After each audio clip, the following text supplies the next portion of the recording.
My name is Rachel, and until 3 months ago, I believed I had everything under control. I owned a beautiful 3-bedroom house that I purchased entirely with my own savings, had a promising career as a project manager at a tech company, and thought my relationship with my family was stable and loving. Then I returned from a 2-week business trip to discover my parents had moved my unemployed sister into my guest room without asking my permission. When I objected, they didn't apologize. Instead, they handed me a bill for the renovations. They'd already started and told me I should be happy to help family.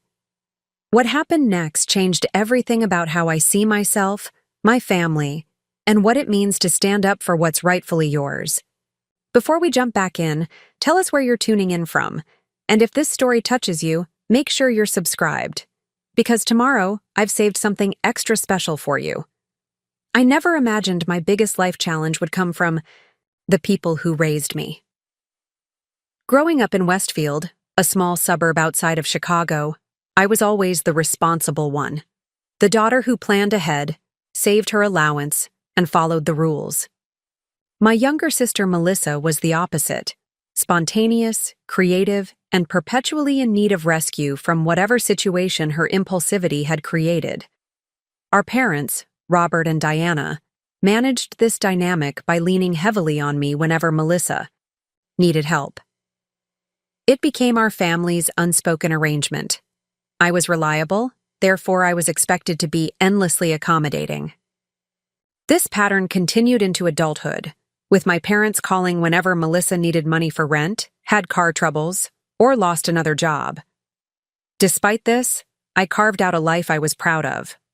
After college, I joined Nexus Technologies as an entry-level coordinator and worked my way up to senior project manager over 8 years. The company specialized in healthcare software, and my meticulous attention to detail and problem-solving skills made me valuable to the team. My boss, Catherine, often remarked that I could bring order to chaos, a skill I'd unknowingly developed from years of managing family crises. When the housing market dipped 3 years ago, I took a calculated risk and purchased a 3-bedroom craftsman-style home in Mapleton, a quiet neighborhood with tree-lined streets and a short commute to my office. The house needed work, but I spent weekends painting walls, refinishing hardwood floors, and transforming it into exactly what I wanted. The main bedroom was my sanctuary, the second became my home office, and the third, a cozy space with bay, windows overlooking the backyard garden, I set up as a guest room for occasional visitors. My parents visited when I first bought the house, and while they seemed happy for me, I caught an undercurrent in their comments.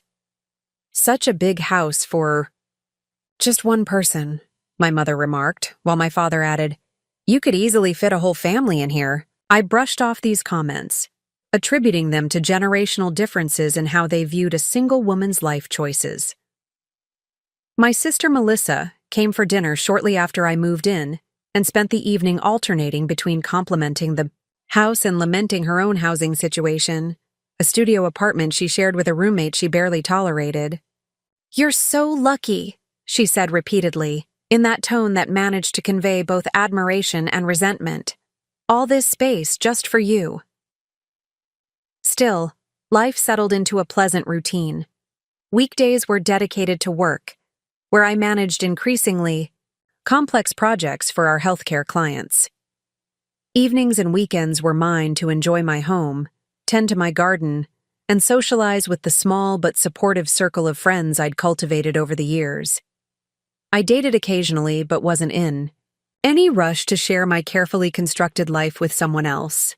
As for family obligations, I maintained regular contact, Sunday phone calls with my parents, occasional dinners when schedules aligned, and the standard holiday gatherings.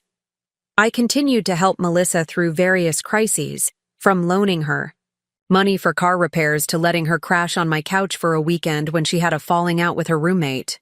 These incidents were annoying but manageable, and I considered them the price of family harmony.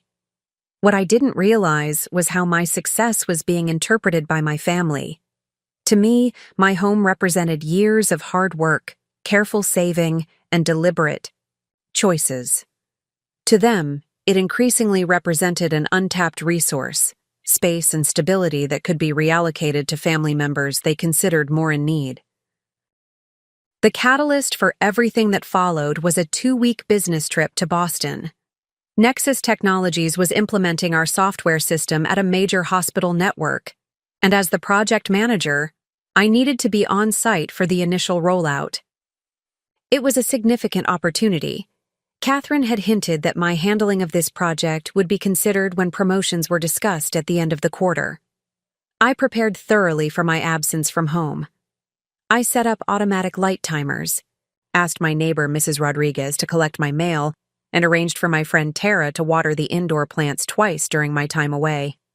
I even gave Tara a spare key in case of emergencies. What I didn't do was inform my family about my exact travel dates, not out of secrecy, but simply because it never occurred to me that the information would matter to them. The Boston project was intense, but rewarding. 16-hour days troubleshooting. Issues, training staff, and ensuring the system transition went smoothly left little time for checking in with family beyond a few quick texts to let them know I was doing well. The client was impressed with our work, and Catherine was already talking about using this implementation as a case study for future projects. When my flight landed back in Chicago, I was exhausted but satisfied. All I wanted was to return to my quiet, orderly home, take a long shower in my own bathroom and sleep in my own bed. The Uber driver who picked me up from the airport was chatty, but I responded with minimal politeness, my mind already in my home, mentally planning the hot meal I would prepare myself after 2 weeks of hotel dining and takeout.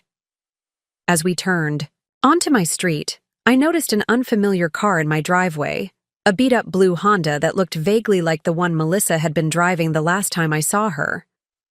A momentary confusion gave way to irritation. Had my sister decided to visit without telling me, perhaps assuming I'd be back from my trip by now?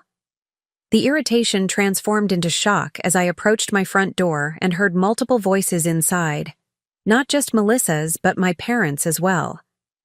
I hadn't given any of them a key. How had they gotten in? I inserted my key into the lock and pushed open the door to find a scene that stopped me in my tracks. The entryway was cluttered with boxes and shopping bags. The hallway walls, which I had painted a soft sage green just 6 months earlier, were now partially covered with bright teal paint, with rollers and paint trays abandoned mid-job on a plastic tarp on the floor. But the true shock came when I walked further into my home. The guest room door was open, revealing a completely transformed space. My carefully chosen guest bed had been pushed against one wall to make room for Melissa's queen-sized mattress. The minimalist decor I had selected had been replaced with Melissa's eclectic collection of band posters, mismatched furniture, and piles of clothing. A small desk was crammed into one corner, covered with makeup products and art supplies. My mother emerged from the kitchen, wiping her hands on a dish towel. "Rachel, you're back early. We thought you weren't coming home until tomorrow." The casual greeting, as if there was nothing unusual about the situation, left me momentarily speechless. Behind her, my father appeared holding a power drill, while Melissa peeked out from the guest room, her room now, apparently, with an expression that mixed guilt with defiance. "What is going on here?" I finally managed to ask, my voice unnaturally calm despite the turmoil inside me. "Why is Melissa's stuff in my guest room? And how did you even get into my house?" My mother exchanged a look with my father before answering. "Melissa's landlord raised her rent again, and she couldn't afford to stay in her apartment. She needed a place to live, and you have all this extra space. We used the spare key you gave Aunt Susan last Christmas when she visited. She still had it." The explanation was delivered with such matter-of-fact confidence, as if it were perfectly reasonable to enter someone's home in their absence and install another person without permission. As I stood there, luggage still in hand, jet-lagged and disoriented, I struggled to process not just what they had done, but the worldview that made them believe it was acceptable. Little did I know, this moment of shock was only the beginning. What followed would test not just my relationship with my family, but my understanding of myself and the boundaries I was willing to defend. The journey ahead would force me to confront painful truths, make difficult choices, and ultimately discover a strength I never knew I possessed. "We need to talk about the renovations," my father said, breaking the tense silence that had fallen after my mother's explanation. He gestured toward the half-painted hallway with the drill still in his hand. "We've already started updating a few things to make the space more suitable for Melissa's needs." I set my suitcase down carefully, buying myself a moment to regain composure. The exhaustion from my trip suddenly felt heavier, pressing down on me as I tried to make sense of this situation. "What renovations?" I asked, my voice steadier than I felt. "And why would my house need updating for Melissa's needs?" My father straightened his posture, the same stance he had taken throughout my childhood whenever he was about to explain something he considered perfectly reasonable. "The guest room is too small for all of Melissa's things, so we're converting part of your office into an extension for her. We've already ordered materials to remove that unnecessary wall." "Unnecessary wall?" I repeated, disbelief mounting. "That wall separates my home office from the guest room. I need that office for work." My mother stepped forward, placing a hand on my arm in that placating gesture she had perfected over years of mediating family tensions. "Rachel, you have that big dining room you hardly ever use. You can easily set up a desk there instead." "Melissa needs proper space for her art supplies and portfolio work." Preparing and narrating this story took us a lot of time, so if you are enjoying it, subscribe to our channel. It means a lot to us. Now back to the story. Melissa finally emerged fully from the guest room, arms crossed defensively over her chest. At 27, 2 years my junior, she still carried herself with the air of someone who expected the world to accommodate her needs. "I lost my apartment, Rach. What was I supposed to do? Live on the street?" "You could have asked me," I said, the words coming out more forcefully than intended. "This is my house. You can't just move in without my permission and start tearing down walls." "We tried calling you," my mother interjected, though the slight flush in her cheeks betrayed the half-truth. "You were busy with your important business trip. We had to make decisions quickly." "I checked my phone regularly. There are no missed calls from any of you," I countered, pulling out my phone to verify. Not a single message asking if Melissa could move in, let alone one about renovations. My father waved dismissively as if my evidence was irrelevant to the larger issue. "The point is, Melissa needed help, and as family, we step up for each other. Now, about the costs." He reached into his back pocket and withdrew a folded piece of paper. "We've already put down deposits with the contractor and purchased some materials. Your share comes to $3,200. "My share?" The words felt foreign in my mouth. "You want me to pay for renovations I never approved, to accommodate someone who moved into my house without permission." My mother's expression shifted to one of disappointment, a look that had been effective at inducing guilt throughout my childhood, but now only fueled my growing indignation. "Rachel, don't be selfish. Melissa is your sister. Family supports." "Family?" "Family also respects boundaries," I said, surprising myself with the firmness in my voice. "If Melissa needed a place to stay temporarily, we could have discussed it. But moving in without asking and expecting me to pay for unwanted renovations? That crosses a line." Melissa's face contorted with familiar hurt. "So that's it? Your precious house and money matter more than helping your own sister?" The accusation stung, precisely because it was engineered to strike at my deepest values. I had always prided myself on being there for my family, on being the dependable one. But this situation felt fundamentally different from the occasional financial help or emotional support I had provided in the past. This was an invasion, a complete disregard for my autonomy and the home I had worked so hard to create. "This isn't about money," I clarified, trying to maintain my composure. It's about respect. You can't make significant changes to someone else's property without their consent. My father's expression hardened. The house may be in your name, but family resources should be shared. Your mother and I helped you through college. We supported you while you built your career. Now it's your turn to support your sister. The implication was clear. My success wasn't entirely my own achievement, but was partially credited to their support, and therefore, they had some claim to the fruits of that success. It was a perspective I had never fully articulated but had felt lurking beneath many family interactions over the years. I'm grateful for everything you've done for me, I said carefully. But that doesn't give you the right to make decisions about my property. I need some time to think about this situation. My mother's face fell. What's there to think about? Melissa has already moved in. The contractors are coming tomorrow to continue the work. We've already paid the deposits. I didn't authorize any of this, I repeated, feeling like I was stating the obvious to people deliberately refusing to understand. The renovations need to stop until we've had a proper discussion. My father's patience visibly thinned. Rachel, you're being unreasonable. The decision has been made.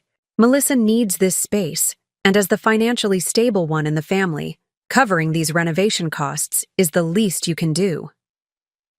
I looked around at my altered home, the half-painted walls, the boxes cluttering the entryway, the visible edge of a power tool peeking out from behind the couch. This space that had been my sanctuary, my achievement, had been commandeered without a second thought to my feelings or rights as its owner. I need some air, I said finally, turning towards the door I had entered just minutes before. When I come back, we'll discuss this properly. But until then, please don't make any more changes to my house. My mother called after me as I stepped outside, but I closed the door on her protests.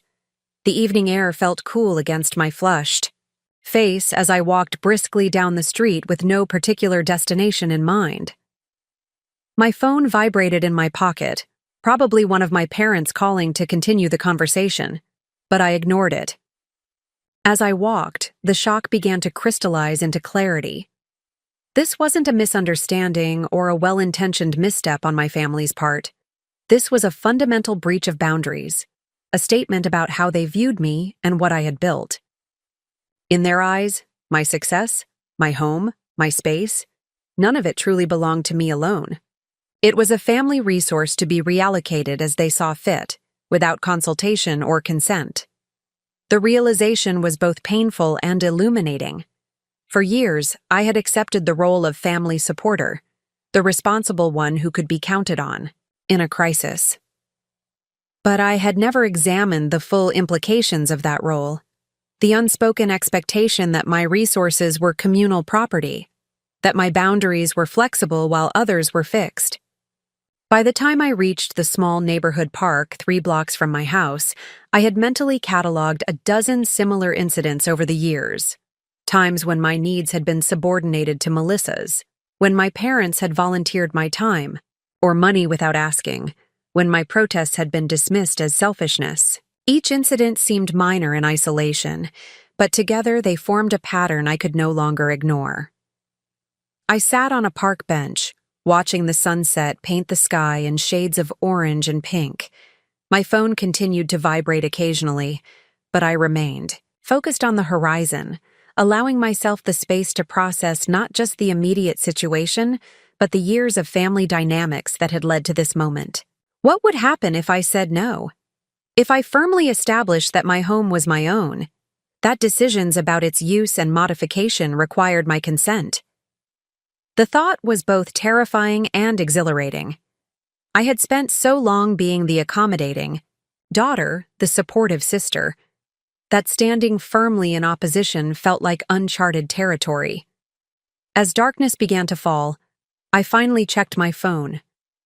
5 missed calls and a series of text messages from my mother, alternating between concern and subtle guilt trips. "Where are you? We're worried. Melissa is very upset. Don't you care about your sister's happiness? After everything we've done for you. The final message, sent just minutes ago, struck a different tone. If you're not willing to help with the renovations, perhaps you aren't as committed to this family as we thought. Something shifted inside me as I read those words, a clarifying anger that burned away the fog of confusion and guilt. This wasn't about Melissa needing a place to stay, or about a family in crisis requiring temporary accommodation. This was about a fundamental lack of respect for my autonomy, my boundaries, and my right to make decisions about my own property. As I stood to walk back home, I felt a strange calm settle over me. I didn't yet know exactly how I would handle the confrontation awaiting me, but I knew with sudden certainty that this moment represented a crossroads. The path ahead would likely be difficult and painful, but continuing to accept these breaches of trust and respect would exact an even greater toll. With each step back toward my house, I felt myself straightening, my resolve strengthening. Whatever happened next would set the tone for all future interactions with my family. It was time to redefine what being there for family meant, not endless accommodation at the expense of my own boundaries, but mutual respect and consideration. As my house came into view, lights blazing from windows that had been dark when I left for my business trip, I took a deep breath. This wasn't just about renovations or a guest room or even money. This was about reclaiming ownership, not just of my physical space, but of my right to establish boundaries and have them respected. The confrontation ahead would be challenging, but for the first time in years, I felt completely aligned with my own values and needs. Whatever the outcome, I would no longer allow myself to be defined solely by my utility to others. It was time for my family to see me not just as a resource, but as a person with rights and boundaries worthy of respect. I stood on my front porch for several moments, gathering my thoughts before entering my own home. Through the front window, I could see my parents and Melissa in what appeared to be a heated discussion. My mother was gesturing emphatically while my father stood with his arms crossed, a posture I recognized as his final decision stance. Melissa sat on the couch, head in her hands. Taking a deep breath, I opened the door and stepped inside. The conversation halted abruptly as all eyes turned to me. "Rachel," my mother began, her voice softening in that particular way she reserved for delicate negotiations. "We were worried about you. It's not like you to just walk out like that." "I needed space to think," I replied simply, setting my keys on the entryway table, now cluttered with Melissa's mail and what appeared to be job application printouts. "And I've made a decision." My father straightened, clearly preparing for confrontation. "Before you say anything, Rachel, remember that family comes first. Always." That phrase, "family comes first," had been the cornerstone of our household growing up. It was invoked whenever sacrifices were required, whenever individual desires needed to be suppressed for the collective good. But I was beginning to question whose needs that philosophy actually served. "I agree that family is important," I said carefully, "which is why I'm willing to consider letting Melissa stay temporarily." Hope flashed across my mother's face, while my father nodded as if my compliance had been inevitable. Melissa looked up, relief evident in her expression. "But," I continued, my voice firm, "there are conditions. First, no renovations. The house stays exactly as it is. Second, this is a temporary arrangement, 3 months maximum, during which Melissa needs to find her own place. Third, we'll create a formal agreement outlining expectations, including rent and household responsibilities." The hope on my mother's face quickly transformed into indignation. "Rent? You would charge your own sister rent when she's struggling financially?" "A reduced rate," I clarified, "proportional to what she can afford. But yes, some contribution is necessary." My father's expression darkened.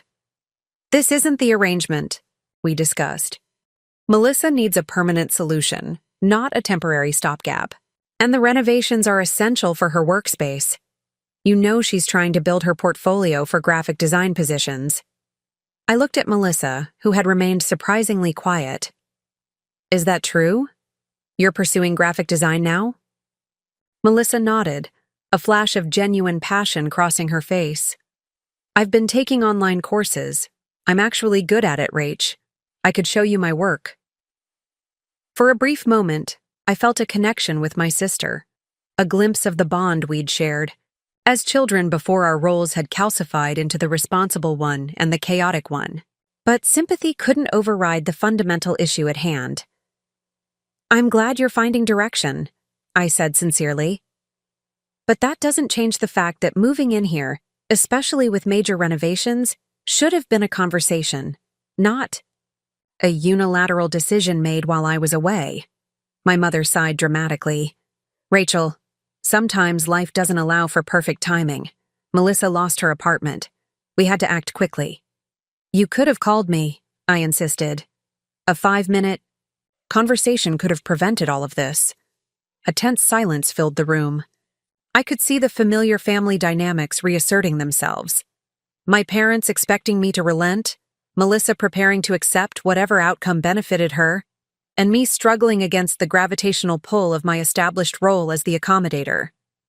Let's compromise, my father finally said, though his idea of compromise typically meant everyone else adjusting to his preferred solution.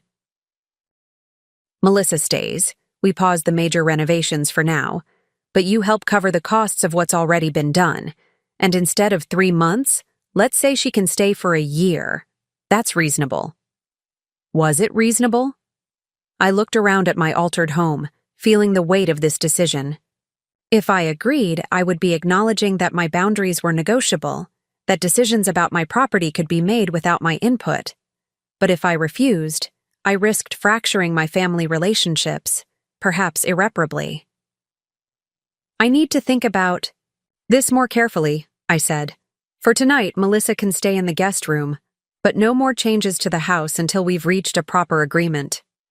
My mother opened her mouth to protest, but my father placed a restraining hand on her arm, a tactical retreat rather than a genuine acceptance of my position. Fine, he conceded. We'll discuss this further in the morning when everyone's had some rest. The conversation wasn't over, but I had bought myself some time. After helping clear away the renovation materials cluttering the hallway, I retreated to my bedroom, closing the door firmly behind me. Even this private space felt somehow violated, knowing that decisions about my home had been made in my absence. Sleep eluded me that night. I lay awake, mentally exploring different scenarios, weighing practical considerations against emotional ones. If I allowed Melissa to stay under my conditions, would my parents actually respect those boundaries? If I refused entirely, forcing her to find alternative housing, would I be able to withstand the inevitable backlash? By morning, I was exhausted but resolute. Whatever decision I made needed to be deliberate, not coerced by emotional manipulation or familial pressure. As I prepared for work, thankfully I had scheduled an extra day off after my trip, but I needed to return to the office tomorrow, I called the one person whose perspective I trusted implicitly. They did what? Tara's incredulous voice came through the phone after I explained the situation. My oldest friend since college, Tara had always provided the objective viewpoint I sometimes struggled to maintain when it came to my family. Moved Melissa in without asking, I confirmed, keeping my voice low as I heard movement in the hallway outside my bedroom. And now they expect me to pay for renovations I never approved. That's beyond inappropriate, Tara said firmly. It's your house, Rachel. Your name on the deed, your mortgage payments, your space. They had absolutely no right. Hearing someone else articulate it so clearly was validating. But they're my family, I said, voicing the doubt that had kept me awake. If I don't help Melissa, who will? Helping doesn't mean surrendering your boundaries, Tara countered. There's a difference between supporting someone and enabling them. And what about your parents? Why aren't they taking her in if they're so concerned? It was a question I had asked myself repeatedly throughout the night. My parents owned a 4-bedroom house in the suburbs, with only the two of them living there since Melissa and I had moved out. There was ample space, yet the solution they had chosen involved imposing on me instead of adjusting their own living situation. They say their house is too far from potential job opportunities for her, I explained, though the justification sounded hollow even to my ears. Convenient, Tara remarked. Look, you know I adore your family, but this is a pattern with them. They volunteer your resources because it's easier than sacrificing their own. Remember when they signed you up to host Thanksgiving last year without asking because they wanted to remodel their kitchen that month? She was right. This wasn't an isolated incident, but part of a larger pattern I had enabled through my repeated acquiescence.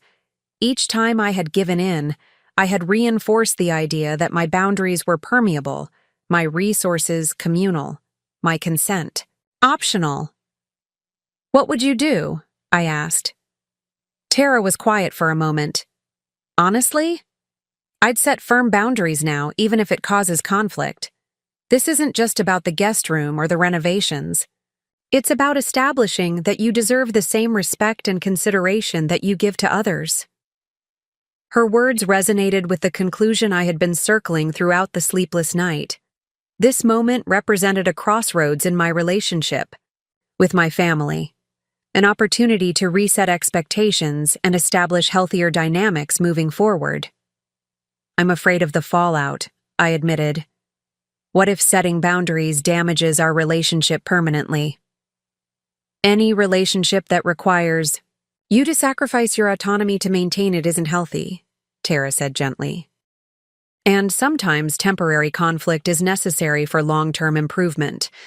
Think of it as an investment in better relationships going forward. After hanging up, I sat on the edge of my bed, mentally rehearsing the conversation ahead. I was under no illusions that it would be easy. My family had decades of established patterns to draw upon, my mother's guilt-inducing disappointment, my father's authoritative pronouncements, Melissa's wounded vulnerability. They would deploy every tactic that had worked in the past to bring me back in line. But something fundamental had shifted inside me. The clarity I had felt in the park the previous evening had crystallized into determination. I deserved respect. I deserved consideration. I deserved to have my boundaries acknowledged and honored. These weren't luxuries or selfish indulgences. They were basic requirements for any healthy relationship. When I finally emerged from my bedroom, I found my parents and Melissa in the kitchen. They had made themselves at home, using my cookware, to prepare breakfast as if it were a normal family gathering rather than the aftermath of a significant boundary violation. "Good morning, sweetheart," my mother greeted me with forced cheerfulness. "I made your favorite, blueberry pancakes. I thought we could have a nice family breakfast before discussing arrangements." The strategic nature of the gesture wasn't lost on me. My mother had always used food as a means of smoothing over conflicts, creating an atmosphere of normalcy that made it harder to maintain necessary confrontation. "Before we eat," I said, my voice calmer than I expected, "I need to share my decision with you all." My father looked up from his coffee, expression wary. "We're listening." I took a deep breath, centering myself in the certainty I had reached after hours of reflection. "I care about all of you, and I want to help when I can. But what happened yesterday, moving Melissa in without my permission, starting renovations, without my consent and then expecting me to pay for them, crossed a line that I can't ignore." My mother's smile faltered. "Rachel, please let me finish," I interrupted gently but firmly. "I've made my decision. Melissa can stay for 2 months as a temporary arrangement with no renovations. During that time, she needs to actively search for her own place. I'll help with her job search and even contribute to her first month's rent when she finds a new apartment. But this cannot be a permanent solution, and I will not pay for unauthorized changes to my home." The kitchen fell silent as my family processed my words. My father's face had reddened, a warning sign I recognized from childhood disagreements. My mother looked stricken, while Melissa stared down at her plate, expression unreadable. "That's your final answer?" my father asked, his voice tight with controlled anger. I nodded, bracing myself for the storm I knew would follow. It is. What came next would test my resolve in ways I couldn't yet imagine. But as I stood in my kitchen, surrounded by family members who looked suddenly like strangers, I felt an unexpected sense of peace. Whatever happened, I had chosen to honor my own boundaries, perhaps for the first time in my adult life. And in that choice lay the first step toward a more authentic relationship, not just with my family, but with myself. My father's coffee mug hit the table with a sharp crack. Absolutely not. 2 months is nowhere near enough time for Melissa to get back on her feet. You're being unreasonable. I had anticipated resistance, but the vehemence in his tone still caught me off guard. I took a steadying breath before responding. I'm offering a compromise that respects both Melissa's needs and my boundaries. 2 months of stable housing. Gives her time to find work and her own place. And where is she supposed to go after your generous 2 months? My mother's voice dripped with sarcasm. You know the rental market is impossible right now.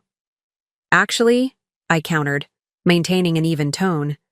I've already looked into some affordable housing options in the area. There's a new apartment complex opening in Westbrook with income-based units. Applications are being accepted now for move-ins starting in 6 weeks. Their surprise at my preparation was evident. I had spent part of my sleepless night researching realistic alternatives, determined that my boundaries wouldn't come at the expense of practical solutions for Melissa. You expect me to live in subsidized housing? Melissa finally spoke, her expression a mixture of shock and indignation. Those places are for... She trailed off, seemingly aware of how her objection might sound. For people who need affordable housing while building financial stability, I finished for her, which is exactly your situation right now. My father pushed back from the table. This is ridiculous. We had an agreement. No, I interrupted, my voice firm. You had an agreement among yourselves that involved my property without my consent. That's not how this works. Then how does it work, Rachel? My mother's tone shifted to the quiet disappointment that had always been her most effective weapon. Because I thought family meant supporting each other unconditionally. Supporting each other doesn't mean abandoning all boundaries, I replied. If this situation were reversed, if I moved into your house without permission and started renovations, would you consider that acceptable? My mother blinked, momentarily thrown by the direct challenge to her logic. That's different. You have the resources to help, and Melissa doesn't have other options. She could stay with you and Dad, I pointed out. You have 2 empty bedrooms, since we both moved out. A telling silence followed. My father looked away while my mother suddenly became interested in straightening the placemats. It's too far from potential job opportunities. My father finally repeated the justification they'd given before, though with noticeably less conviction. Oak Ridge is 15 minutes further from downtown than Mapleton, I noted. That's hardly prohibitive for a job search. The real reasons for their preference hung unspoken in the air. Their comfort, their convenience, their unwillingness to adjust their own lives while expecting me to completely rearrange mine. For perhaps the first time, I was forcing them to confront the double standard that had long governed our family dynamics. Melissa pushed her untouched pancakes away. So that's it? You're kicking me out after 2 months, ready or not? No, I corrected. I'm offering you temporary housing, with a clear timeline and helping you find a permanent solution. There's a difference. I turned to face her directly, softening my tone. I want to help you, Melissa, but help that creates dependency isn't really help at all. Something flickered in her eyes. A moment of recognition, perhaps, or the first glimmer of understanding that our established patterns weren't serving either of us. What about the renovations we've already started? my father demanded, changing tactics. The contractor has been paid a deposit. Materials have been purchased. I didn't authorize those expenses, I replied simply. I'm not financially responsible for decisions made without my consent. My father's face darkened further. So we're just supposed to eat those costs? After everything we've done for you over the years? And there it was, the implicit transaction that had undergirded so many of our interactions. Their past support came with strings attached, an unwritten contract that gave them perpetual claim to my resources, my space, my autonomy. Your support, during my childhood and college years, was a gift, not an investment with expected returns, I said, articulating a boundary that should have been established long ago. I'm grateful for everything you've done for me, but that doesn't grant unlimited access to my home or finances for the rest of my life. My mother dabbed at her eyes with a napkin, a gesture I recognized as the prelude to tears that often succeeded where arguments failed. I never thought I'd see the day when my own daughter would turn her back on family. The accusation stung, but I held firm. I'm not turning my back on anyone. I'm offering a reasonable solution while maintaining healthy boundaries. Those aren't mutually exclusive. A tense silence filled the kitchen. The half-eaten breakfast sat forgotten on the table as the full implications of my stance settled over the room. I was deviating from the script we had all followed for decades, the accommodating daughter stepping outside her assigned role, refusing to sacrifice her boundaries on the altar of family harmony. I need to get ready for work, I said finally, breaking the silence. Melissa can stay in the guest room as it is, no renovations, for 2 months. During that time, I'll help her with her job search and finding her own place. That's my final offer. As I turned to leave the kitchen, my father's voice stopped me. If that's really your position, then perhaps we need to reconsider our relationship going forward. The implied threat hung in the air. I turned back slowly, meeting his gaze directly. I hope it doesn't come to that. But if maintaining a relationship requires sacrificing all boundaries and autonomy, then yes, we do need to reconsider what that relationship looks like. I walked away before he could respond, my heart racing despite my outwardly calm demeanor. Back in my bedroom, I closed the door and leaned against it, feeling as though I had just crossed an invisible line that had constrained me for years. The sensation was both terrifying and exhilarating, the vertigo of stepping into uncharted territory after a lifetime of carefully prescribed paths. My hands trembled slightly as I prepared for work. The conversation had gone more or less as expected, but the reality of opposing my family so directly left me feeling raw and exposed. I had spent my entire adult life cultivating the image of the supportive daughter, the reliable sister, the family problem solver. Stepping outside that identity, even in the service of necessary boundaries, felt like shedding a skin that had both protected and constrained me. As I dressed, I could hear muffled voices from the kitchen, the conversation continuing without me, my family likely strategizing their next approach. Would they escalate the conflict or retreat to regroup? Would they eventually recognize the reasonableness of my position? Or would this become the rift that permanently altered our relationship? The uncertainty was uncomfortable, but I realized it was also necessary. Real change rarely happened within comfortable certainty. By the time I emerged, fully dressed for work, the kitchen had cleared. My mother was nowhere to be seen, while my father sat in the living room, pointedly engrossed in his phone. Only Melissa remained at the table, pushing the remnants of her breakfast around her plate. "I'm heading to the office," I announced, gathering my keys and laptop bag.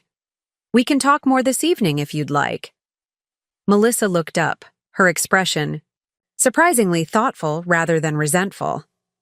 "You've changed," she observed. The simple statement caught me off guard. "How so?" She considered for a moment. "You used to cave whenever Mom and Dad pushed hard enough.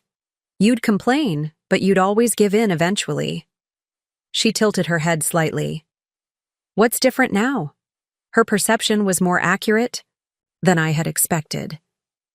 I paused at the door, considering her question seriously. I realized that constantly sacrificing my boundaries doesn't actually help anyone. Not me, not them, and ultimately, not you either. Melissa absorbed this, nodding. Slowly. For what it's worth, I didn't know they hadn't talked to you first. Mom just said you had agreed to let me stay while I got back on my feet. This didn't entirely surprise me. My parents had likely assumed they could manage my reaction after the fact, as they had so many times before. Would you have done anything differently if you had known? I asked, genuinely curious. She hesitated, her reflexive response clearly warring with a moment of honest self-reflection. Probably not, she admitted finally. I needed a place to stay, and this was the easiest solution. Her honesty was refreshing, if not entirely reassuring. At least that's straightforward, I acknowledged. But going forward, Melissa, I need direct communication. If you want something from me, whether it's space, money, or help, ask me directly. No triangulating through mom and dad, no manipulation, no fait accompli. And if I'd asked directly about staying here, she challenged, I would have considered a temporary arrangement, which is exactly what I'm offering now, I replied. But I would have expected clear timelines, shared responsibilities, and respect for my space. Basic roommate courtesy. She nodded slowly, seeming to process this new paradigm. 2 months, she repeated, testing the boundary I had established. 2 months, I confirmed, during which I'll help you explore options for what comes next. But it needs to be a transition, not an indefinite arrangement. As I drove to work, I felt lighter despite the tension I had left behind. The conversation had been difficult, the emotions raw, but I had taken a definitive step toward establishing healthier dynamics with my family. For the first time, I had not just thought about my boundaries, but actively defended them, despite significant pressure to continue old patterns. The outcome remained uncertain. My parents might escalate their tactics, hoping to wear down my resolve through continued guilt, anger, or manipulation. Melissa might embrace the opportunity for a fresh start, or resist any change to the dependent dynamic she had grown accustomed to. Our family relationships might emerge stronger from this recalibration or fracture along fault lines that had been present but unacknowledged for years. But amid this uncertainty, one thing had become clear. I could no longer sacrifice my own well-being on the altar of family harmony. True harmony couldn't be built on imbalanced expectations and selectively permeable boundaries. Whatever happened next, I had taken the first step toward a more authentic relationship with my family, one based on mutual respect rather than predetermined roles and one-sided accommodation. As I pulled into the office parking lot, my phone lit up with a message from my mother. We're leaving for home. Call us when you're ready to discuss a more reasonable arrangement. The obvious attempt to regain control of the situation, positioning my boundaries as unreasonable while retreating to force me to initiate the next contact, might have worked in the past. But now I recognized the tactic for what it was. I set my phone aside without responding and gathered my things for work. The conversation wasn't over, but neither was my resolve. For the first time in my adult life, I had chosen to honor my own boundaries rather than accommodate others' expectations. Whatever challenges lay ahead, I would face them from this new foundation, not as the perpetual accommodator, but as a person worthy of the same respect and consideration I had always extended to others. This wasn't the end of the story, but rather the beginning of a new chapter, one where I authored the terms of my own life instead of accepting the role others had written for me. The path forward wouldn't be easy, but as I walked into my office, I felt a certainty that had been missing for far too long. Some battles, however difficult, are worth fighting for the freedom they ultimately bring. Work provided a welcome reprieve from the emotional turbulence at home. As I settled into my office chair and powered up my computer, I allowed myself to be absorbed by the familiar routine of project updates, email responses, and scheduled meetings. Here, at least, I understood the rules and expectations. Here, my competence was acknowledged and respected without constant negotiation. "Welcome back, stranger," Catherine said, popping her head into my office around mid-morning. "How was Boston? The client feedback has been glowing." I smiled, grateful for the professional acknowledgement. Challenging but satisfying. The implementation went smoothly once we worked through those initial database issues. Catherine stepped fully into my office, closing the door behind her, a gesture that signaled a more personal conversation. "You okay? You seem a bit tense." I hesitated. I typically kept my personal and professional lives carefully separated. But Catherine had been more than just a boss over the years. She'd become a mentor whose judgment I trusted. "Family situation," I admitted. "My parents moved my sister into my house while I was in Boston, without asking. Then expected me to pay for renovations I never approved." Catherine's eyebrows shot up. "They did what?" The simple validation in her reaction was unexpectedly comforting. I found myself recounting the whole story. The unauthorized entry, the half-completed renovations, the assumptions about my resources, and the difficult boundary-setting conversation that morning. "I've never really stood up to them like that before," I concluded. "It felt necessary, but uncomfortable." Catherine nodded thoughtfully. "You know, when I was about your age, I had a similar wake-up call with my own family. Different circumstances, but the same fundamental issue, realizing that the dynamics that worked when you were younger become toxic when carried into adulthood." "How did you handle it?" I asked, genuinely curious. "Not perfectly," she admitted with a wry smile. "There were tears, slammed doors, periods of no contact, but eventually we established a new relationship based on mutual respect rather than outdated roles. It was worth the temporary discomfort." Her perspective reinforced what I had begun to realize, that the path forward, however difficult, was necessary for long-term health and authenticity. "The hardest part," I confessed, "is wondering if I'm being selfish. They've framed it entirely as me refusing to help family in need." Catherine's expression turned serious. "Rachel, setting boundaries isn't selfish. It's essential. Think of it this way. In professional contexts, we establish clear parameters and expectations as the foundation of successful projects. Why would personal relationships deserve any less thoughtfulness?" Her framing resonated deeply. I had always approached my work with careful attention to scope, expectations, and mutual agreement. Yet somehow, I had accepted family dynamics that would never be tolerated in a professional context. "Thank you," I said simply. I needed that perspective. "Anytime," Catherine replied, standing to leave. "And for what it's worth, I think you're handling a difficult situation with remarkable grace." The rest of the workday passed quickly. When I finally headed home, I felt centered in a way I hadn't that morning.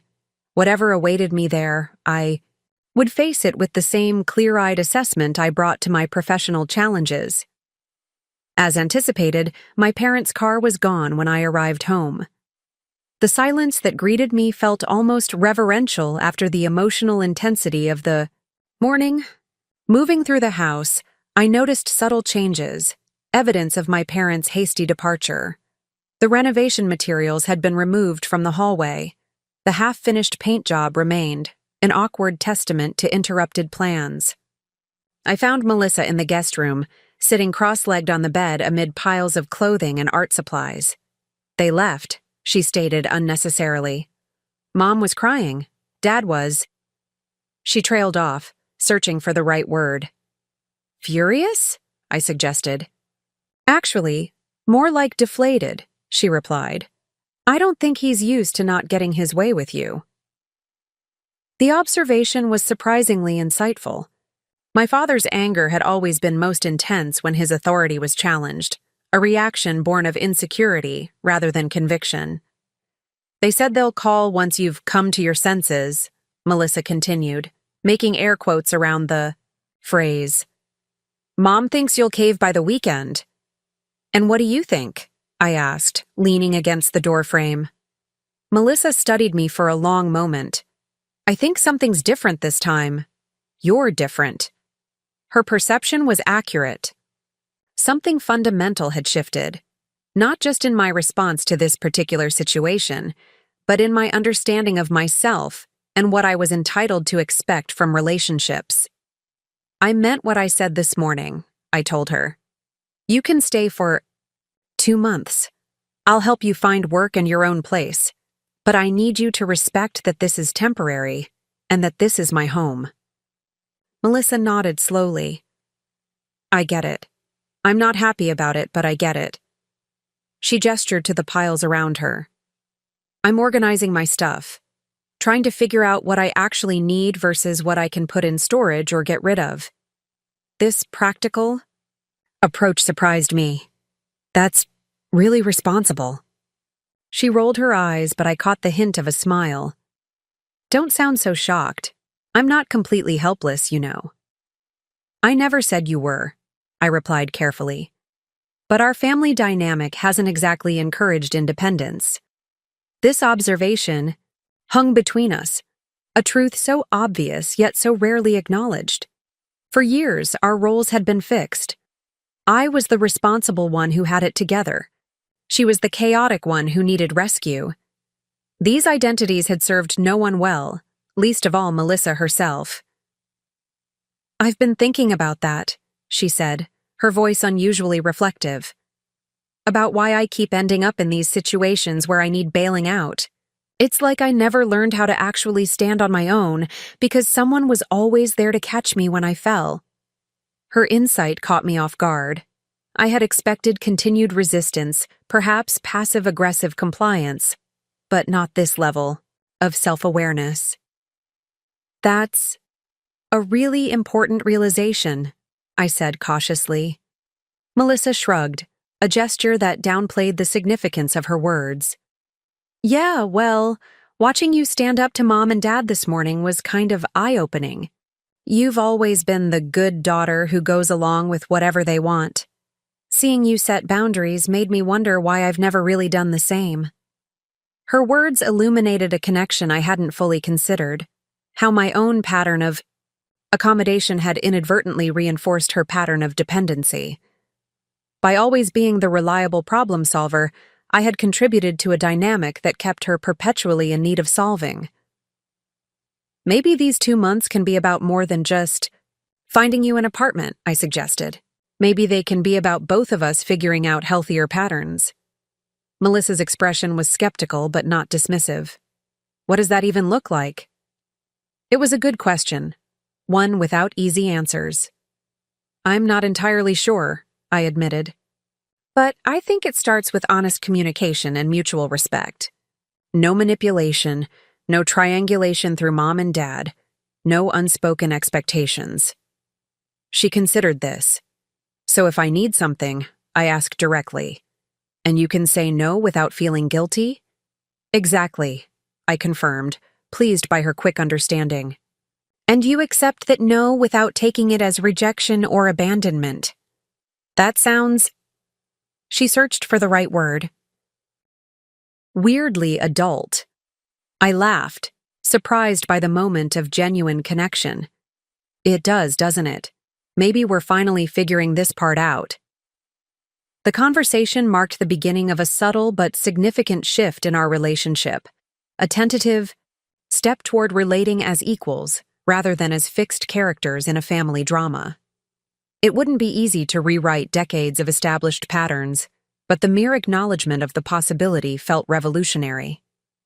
That evening, we ordered takeout and ate at the kitchen table, our conversation cautiously exploring neutral territory, her graphic design courses, my Boston project, a movie we'd both recently watched.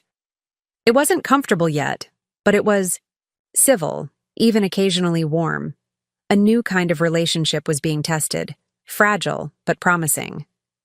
After dinner, I retreated to my home office to catch up on emails. Around 9, my phone rang, my mother's number appearing on the screen. I took a deep breath before answering. "Hello, Mom." Rachel. Her voice was carefully controlled. "I hope you've had some time to reconsider our discussion this morning."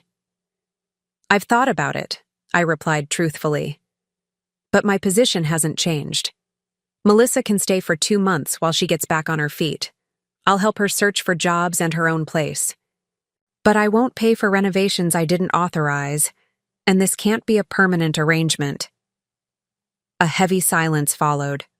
I could almost see her expression. The disappointment, the calculation of which approach might best sway me. "Your father and I have discussed the situation," she finally said. "We feel that your attitude is concerning. This isn't how we raised you to treat family." "I'm not mistreating anyone," I replied evenly. "I'm offering significant help while maintaining reasonable boundaries." Boundaries. She pronounced the word as if it were foreign and distasteful. "Since when did family become about boundaries instead of unconditional support?" "Healthy relationships require both," I said. "Support without boundaries isn't sustainable. It creates dependency rather than growth." Another silence, longer this time. When she spoke again, her tone had shifted from disappointment to resignation. "I see you've made up your mind. I hope you'll reconsider, but until then, I'm not sure what else there is to discuss." The implicit threat was clear, a withdrawal of warmth and connection until I capitulated. In the past, this tactic had been remarkably effective. The prospect of my mother's emotional distance had often been enough to bring me back in line, sacrificing my own needs to regain her approval. "I understand you're disappointed," I acknowledged. "And I'm sorry for that, but this is a boundary I need to maintain. I hope you and Dad can respect that, even if you don't agree with it." "We'll see," she replied noncommittally. "Good night, Rachel." After we hung up, I sat motionless, processing the conversation. It hadn't gone poorly exactly, but neither had it resulted in any real understanding or acceptance of my position. We had reached an impasse, with each side waiting for the other to yield. In previous conflicts, I would have been the one to break first, calling with concessions, adjusting my position to ease the tension, prioritizing harmony over authenticity. But something had fundamentally changed. The discomfort of this standoff, while real, paled in comparison to the thought of returning to patterns that required the constant sublimation of my own needs and boundaries. As I prepared for bed that night, I reflected on the day's events, the confrontation with my parents, the surprising connection with Melissa, the validation from Catherine, the tense phone call with my mother. I had entered a new terrain in my family relationships, one without the familiar landmarks and shortcuts I had navigated for decades. This new world was uncertain and occasionally treacherous, but it also contained unexpected possibilities. The potential for more authentic connections, for relationships based on mutual respect rather than rigid roles, for a version of family support that enhanced rather than undermined individual growth. Whatever challenges lay ahead, I had crossed a threshold that could not be uncrossed. Like a traveler in an unfamiliar landscape, I would need to create new maps as I went, establishing coordinates based on my own internal compass rather than external expectations. The journey would undoubtedly include wrong turns and difficult passages, but it also promised discoveries impossible from the safe but limited territory I had left behind.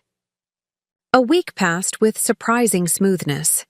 Melissa and I established an uneasy but functional routine, sharing the kitchen and common areas while maintaining separate schedules.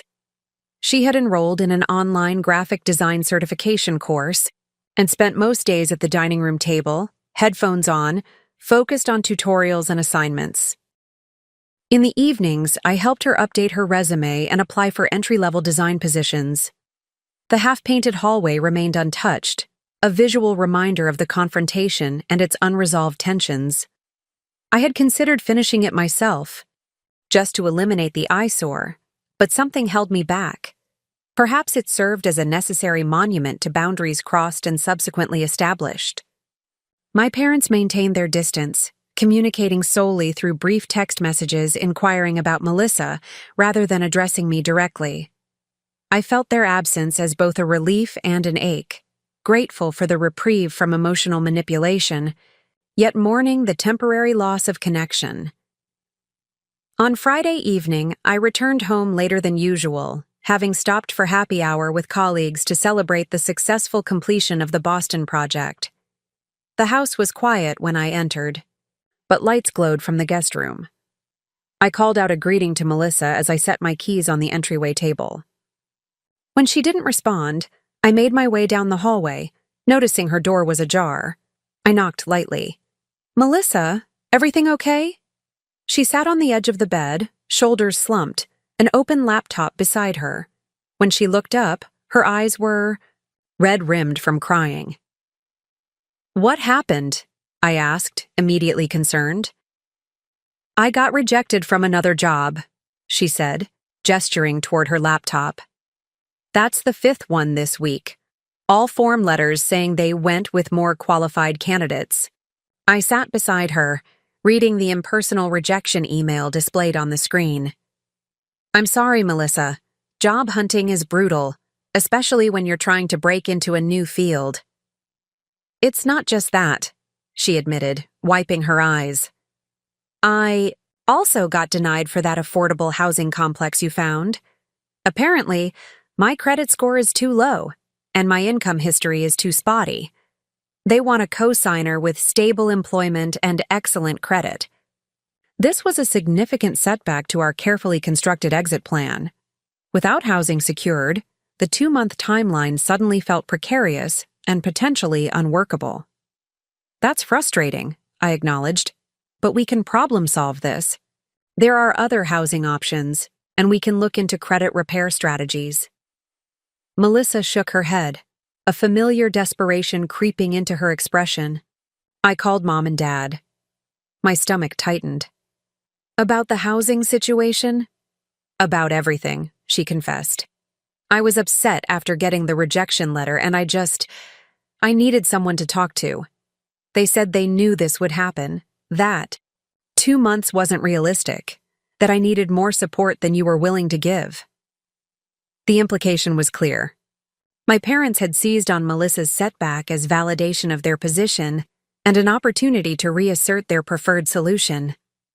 "What else did they say?" I asked, keeping my tone neutral despite the apprehension building inside me.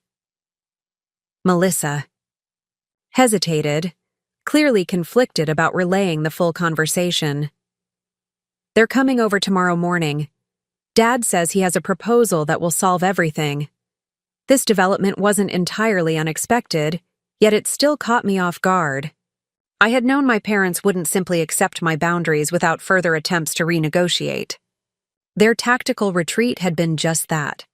Tactical, not a genuine acceptance of the new parameters I had established.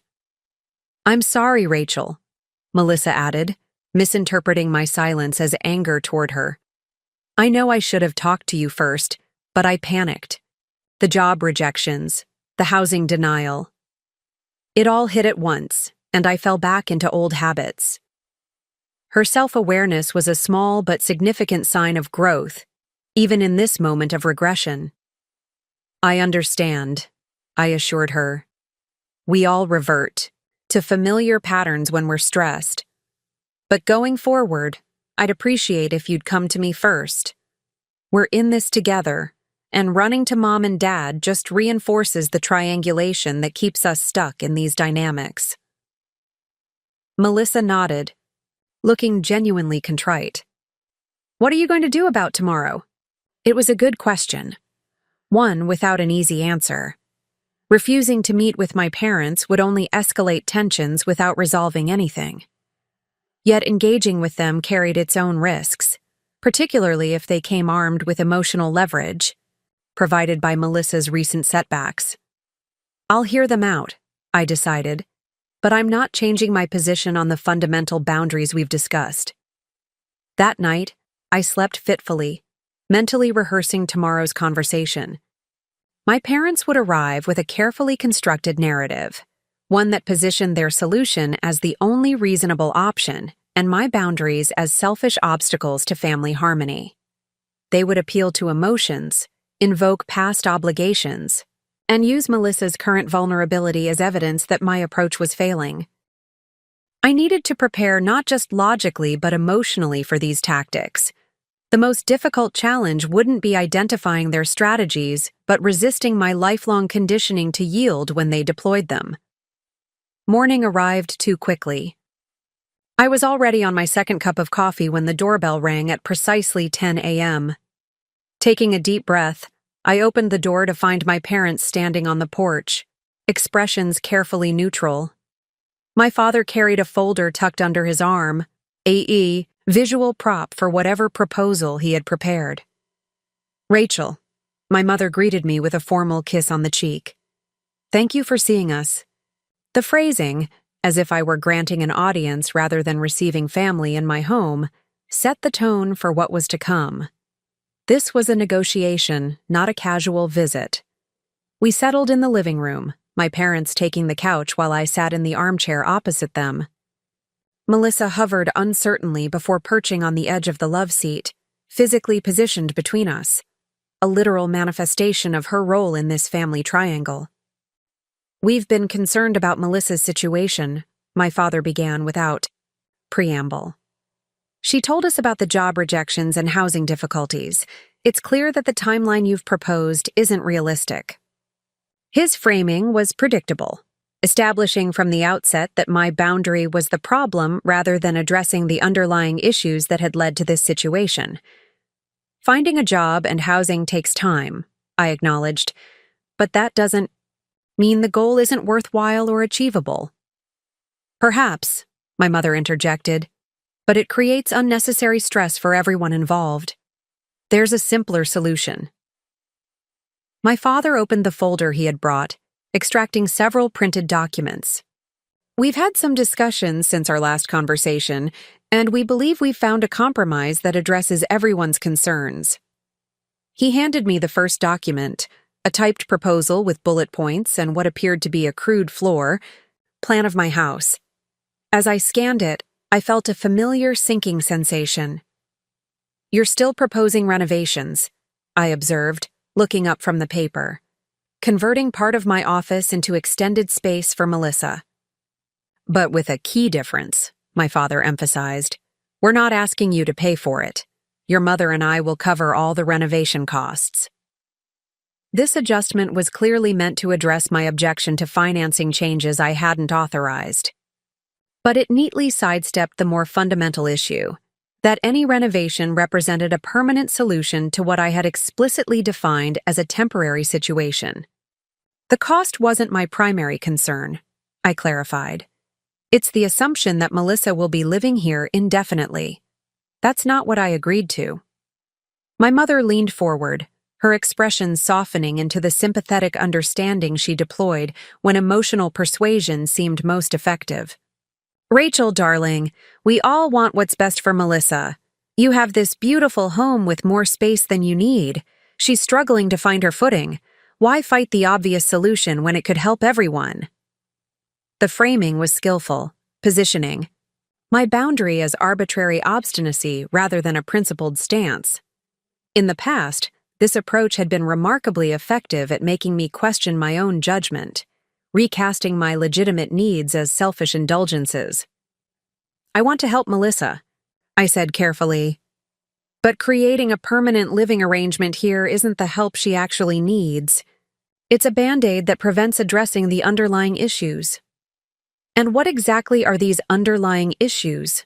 my father challenged, his tone sharpening. I glanced at Melissa, aware that my answer might hurt her, but believing honesty was necessary. "The pattern of dependency we've all enabled. The assumption that Melissa needs rescuing rather than support in developing independence." Melissa flinched slightly but didn't object.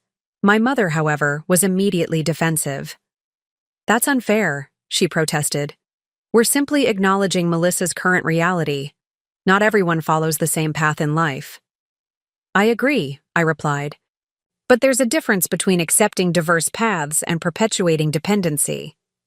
The renovation plan doesn't help Melissa build skills for long-term sustainability. It just creates a more comfortable version of the same dynamic. My father's patience visibly thinned. This isn't a psychology session, Rachel. We're discussing practical solutions to an immediate problem. Melissa needs stable housing and support while she builds her career.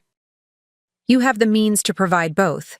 Why complicate things with arbitrary timelines and cold-hearted conditions? The characterization stung, but I recognized it as another tactical choice, framing compassion and boundaries as mutually exclusive, forcing a false choice between being supportive and maintaining reasonable expectations. Supporting Melissa and maintaining boundaries aren't mutually exclusive, I countered. In fact, I'd argue that true support includes helping her develop the skills and confidence to stand on her own, not creating arrangements that reinforce dependence. The conversation continued in this vein for nearly an hour, my parents cycling through various approaches, from emotional appeals to practical arguments to subtle guilt manipulation. Each time I held firm to my position, they adjusted tactics, rather than reconsidering their fundamental assumption that my boundaries were the problem to be overcome. Eventually, my father's frustration boiled over. I don't understand why you're being so rigid about this. What's the real issue here? Are you embarrassed by your sister? Worried she'll interfere with your perfect life? The accusation was designed to provoke, to shift the conversation from principles to defense against character attacks. I took a deep breath, refusing to be baited into an emotional response that would undermine my position. This isn't about embarrassment or inconvenience, I replied calmly. It's about what genuinely helps Melissa in the long run versus what temporarily appears easier. It's about respecting my home and boundaries while still offering meaningful support. My mother sighed dramatically. Well, if you're determined to stand by this arbitrary timeline regardless of the consequences, I suppose we have our answer. She turned to Melissa with an expression of exaggerated concern. Don't worry, sweetheart. If things don't work out here, you can always come stay with us. The offer, conspicuously absent until now, revealed much about their priorities. They had been willing to fight vigorously for Melissa to remain in my home, yet only mentioned their own home as a last resort when all other options were exhausted. Melissa seemed to register this subtext as well, her expression flickering with a moment of clarity before settling back into uncertainty. I appreciate that, Mom, but I really am trying to find my own place. It was a small assertion of independence, but significant in context. For perhaps the first time, Melissa was indicating a preference for self-sufficiency over the comfort of rescue. As my parents gathered their documents and prepared to leave, the tension in the room was palpable. Their proposal had failed to achieve its objective. Their emotional tactics had not yielded the concessions they sought. For the first time in our family's history, the established patterns of persuasion and acquiescence had broken down. We're disappointed, Rachel, my father said as they stood at the door. I never thought you'd place rigid principles above your sister's well-being. It was a final attempt to reframe my boundary as callous indifference rather than a considered position. In the past, such parting shots had often sent me into spirals of self-doubt and reconsideration. But today, I recognized it for what it was, a strategic deployment of guilt designed to accomplish what direct persuasion had failed to achieve. I understand you see it that way, I replied, neither apologizing nor yielding. I hope eventually you'll recognize that I'm trying to support Melissa in a way that helps her long-term, not just temporarily. After they left, Melissa and I sat, in silence for several minutes, processing the emotional aftermath of the confrontation. I'm sorry, she finally said. I didn't realize calling them would lead to all this. "It's not your fault," I assured her. This was inevitable. They weren't going to accept the new boundaries without testing them repeatedly. Melissa nodded slowly. What happens now? It was the question I had been asking myself throughout the difficult conversation. The confrontation had clarified some things while complicating others. My parents' resistance to my boundaries wouldn't diminish simply because their first counteroffensive had failed. If anything, they might escalate their tactics, perhaps directly pressuring Melissa or involving other family members to increase the emotional leverage. We stick to the plan, I decided. You continue applying for jobs and housing. I keep helping however I can within the boundaries we've established. We focus on solutions rather than getting pulled into their narrative. Melissa looked uncertain, but nodded. I'll try. The exchange felt like a small victory amid a larger setback. We hadn't achieved the practical goals of employment and housing, and we'd experienced significant pushback from my parents. But something important had happened nonetheless.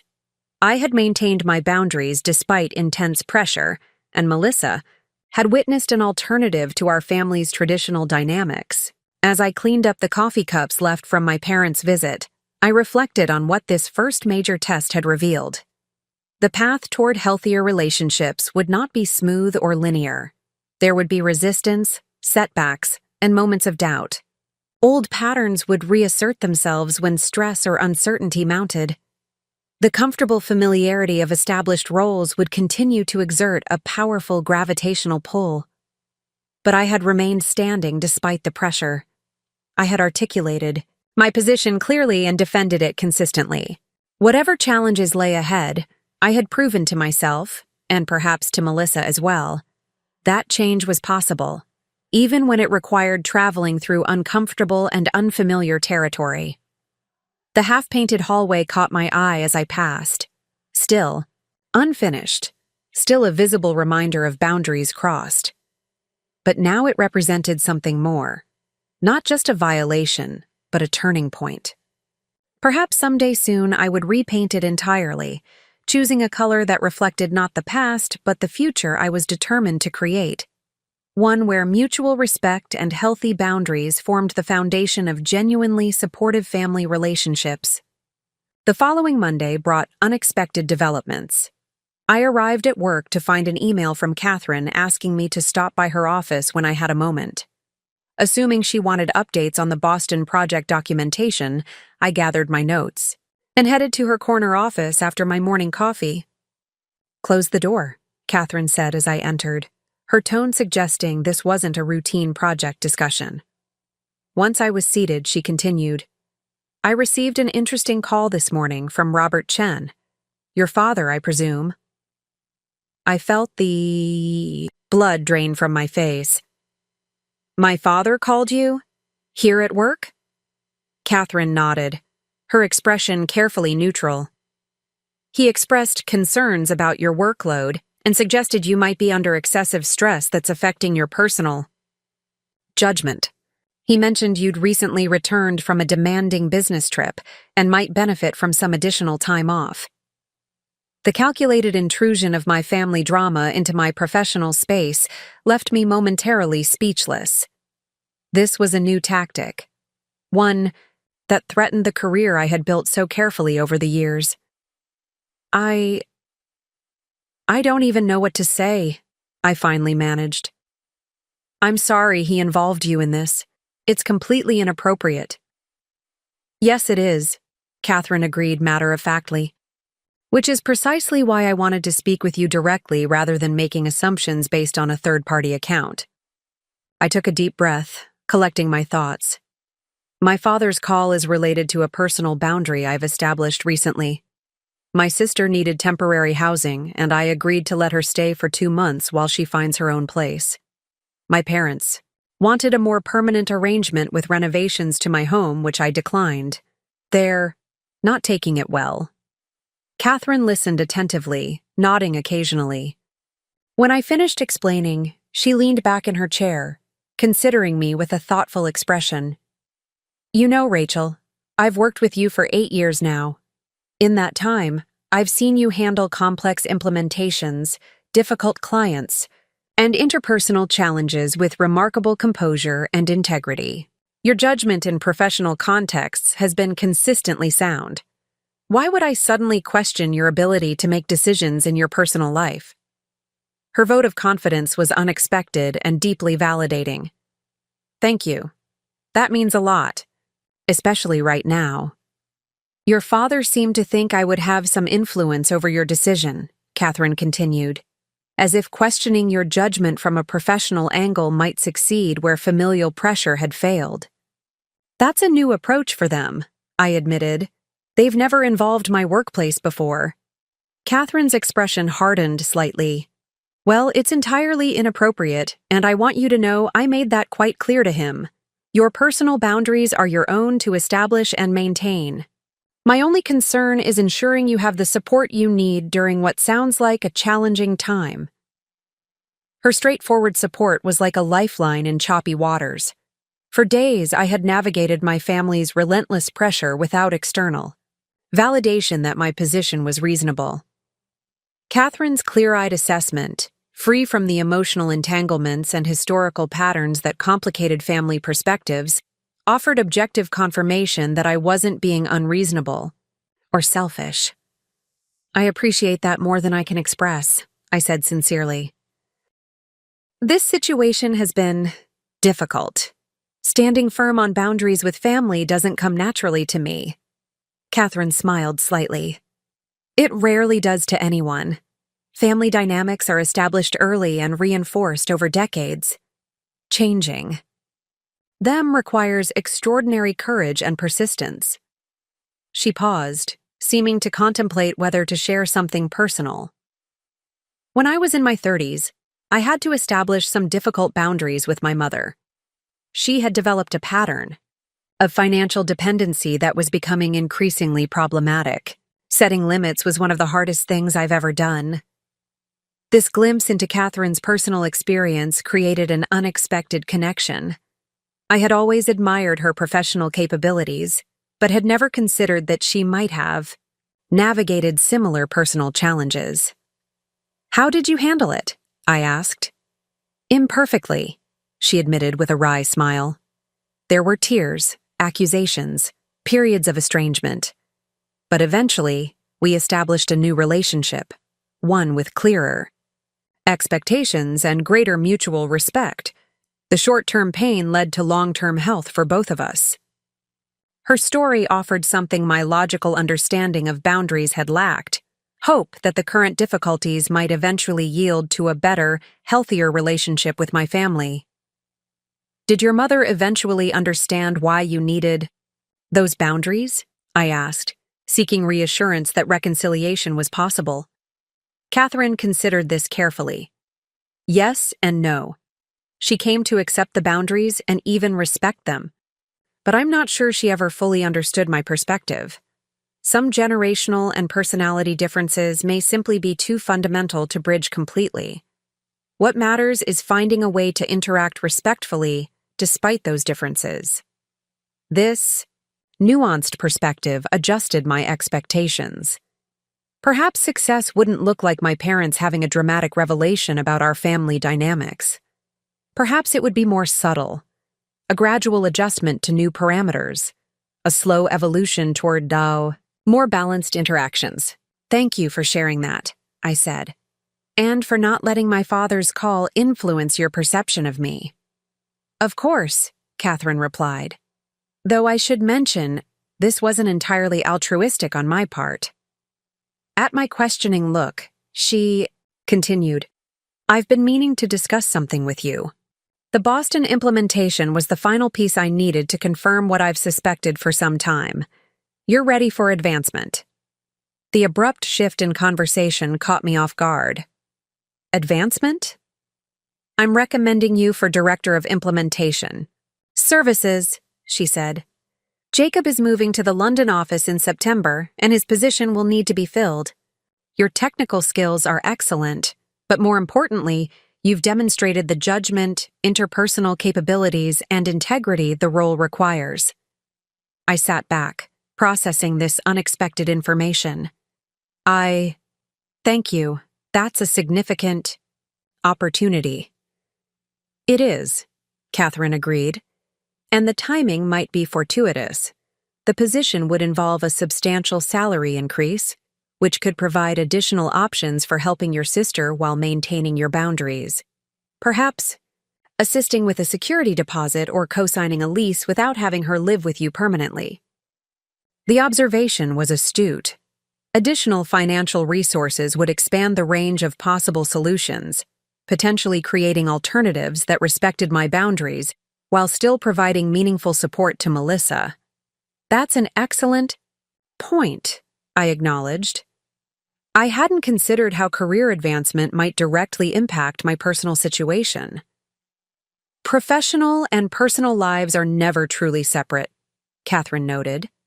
Each influences the other, for better or worse. The key is ensuring that influence is constructive rather than detrimental. As I left Catherine's office, I felt an unexpected lightness. The confrontation with my parents had left me feeling isolated in my stance, defending a position that they characterized as selfish and unreasonable. Catherine's straightforward support, her immediate recognition of the boundary violation represented by my father's call, and her clear validation of my right to establish personal limits, provided external confirmation that my instincts were sound. More than that, her personal story offered perspective I had been lacking. The reassurance that others had navigated similar challenges and emerged with healthier relationships, even if the path was difficult and occasionally painful. The potential career advancement she had mentioned represented not just professional recognition, but expanded options for addressing the very situation that had created such tension. Back at my desk, I found myself mentally reframing the family conflict. What if this challenging situation wasn't just a painful rupture, but an opportunity for growth and redefinition? What if maintaining boundaries now, despite the discomfort, was laying groundwork for more authentic and balanced relationships in the future? I sent a brief text to Melissa. Something positive happened at work today. Let's talk when I get home. Then I turned my attention to my projects with renewed focus, aware that my professional success and personal boundaries were not competing priorities, but complementary aspects of a healthy, integrated life. That evening, I shared the news about the potential promotion with Melissa over dinner. Her reaction surprised me. Genuine excitement untainted by envy or resentment. Director of Implementation Services? That's huge, Rachel. You've been working toward this for years. Her enthusiasm felt authentic in a way our interactions rarely had before. Without the pressure of my parents mediating our relationship, we were discovering the possibility of relating as adult sisters rather than as fixed characters in a family drama. It would mean more travel, I explained, but also more resources for finding solutions to your situation. If I'm approved for the position, I could potentially help with a security deposit or co-sign a lease if you need it. Melissa's expression became thoughtful. That would be amazing, but... She hesitated, then continued with unusual directness. I need to ask, would that help come with strings attached, or expectations about how I should live my life? The question revealed her own growing awareness of the unhealthy dynamics that had shaped our family relationships.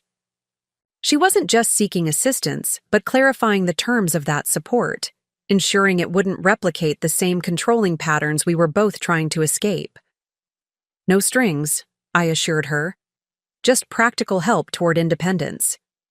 Your life choices would remain entirely your own. She nodded, visibly relieved.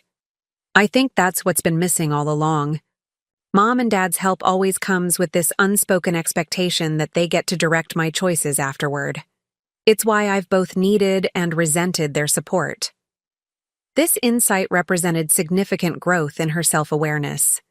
For perhaps the first time, she was articulating the complexity of dependent relationships, how the very assistance that provides immediate relief can create longer-term constraints that foster continued dependency. That's a really important realization, I said, careful not to sound condescending. And it helps me understand why this boundary has felt so necessary, even when it seemed easier to just give in to what they wanted. Melissa fidgeted with her fork, eyes downcast. I've been thinking about what you said to Mom and Dad, about how making me permanently dependent isn't actually helping me. At first I was hurt because it seemed like you were saying I was hopeless or something, but the more I consider it, the more I realize you might be right. Every time I've gotten bailed out, I've missed the opportunity to develop the skills to prevent the next crisis. This level of self-reflection was unprecedented from my sister. Throughout our lives, she had skillfully avoided examining her own role in perpetuating unhealthy patterns, focusing instead on immediate solutions to immediate problems. This willingness to consider longer-term patterns represented a potentially transformative shift in perspective. That's a powerful insight, I acknowledged, and a really courageous one to confront. She shrugged, uncomfortable with the praise. Maybe. Or maybe I'm just tired of the roller coaster. Up when someone rescues me, down when the rescue comes with invisible strings, repeat forever. It's exhausting. The simple honesty of her admission created a moment of genuine connection between us, perhaps the most authentic we had shared as adults. We were both recognizing, from our different positions within the same system, how family dynamics had constrained our individual growth and authentic relationship with each other. As we cleaned up after dinner, Melissa mentioned almost casually, "By the way, I have a job interview tomorrow. It's just a junior design position at a local marketing firm, but it's something." "That's wonderful," I said, genuinely pleased. "What can I do to help you prepare?" The evening that followed was unlike any I could remember sharing with my sister. We worked together on interview preparation, reviewing potential questions, selecting appropriate attire from her limited wardrobe, supplemented with a few items borrowed from mine, discussing how to frame her experience positively, despite the gaps in her employment history. The collaborative effort felt natural and balanced, each of us contributing without the hierarchical dynamics that had characterized our interactions in the past. When we finally said goodnight, I realized something had shifted fundamentally in our relationship. Catherine's unexpected alliance had provided external validation when I needed it most, but the evolving connection with Melissa represented something even more valuable. The possibility that maintaining boundaries might not just protect my own well-being, but create space for new and healthier relationships to emerge from the difficult transition. As I drifted toward sleep, I felt cautiously optimistic. The path ahead remained challenging, with my parents' resistance likely to continue and practical hurdles still to overcome. But today had revealed unexpected allies and possibilities, both external support from Catherine and internal growth from Melissa that I hadn't anticipated. Sometimes it seemed the strength to maintain necessary boundaries comes from unexpected sources, emerging precisely when the journey feels most isolating and difficult. Melissa's interview marked a turning point in our evolving dynamic. She returned home that afternoon with a cautious optimism I hadn't seen in her before. "They said they'll make a decision by the end of the week," she reported, slipping off the blazer she had borrowed from my closet. The creative director seemed impressed with my portfolio. She said my typography work shows natural talent that can't be taught. The genuine pride in her voice was refreshing. Throughout our lives, Melissa had often approached potential opportunities with a preemptive defeatism, a protective mechanism that lowered expectations and softened the blow of possible rejection. This newfound confidence, however tentative, suggested a shift in her self-perception. "That's fantastic," I said sincerely. "Typography is technically challenging. That's a significant compliment from an industry professional." Melissa shrugged, but couldn't entirely suppress her smile. "Maybe. We'll see if it translates to an actual job offer." "Regardless of their decision, it's valuable feedback on your work," I pointed out. and interviewing itself is a skill that improves with practice. This perspective, viewing even potential rejection as valuable experience rather than definitive failure, was new territory for both of us. Our parents had always emphasized outcomes over process, creating an achievement-oriented mindset that categorized experiences in binary terms of success or failure. Learning to value the journey, including its setbacks and disappointments, represented a significant recalibration of ingrained attitudes. That evening, as we prepared dinner together, Melissa surprised me with an unexpected question. "Have you heard from Mom and Dad today?" I shook my head. "Not since Dad's inappropriate call to my boss yesterday." "Why do you ask?" She hesitated, focusing intently on chopping vegetables.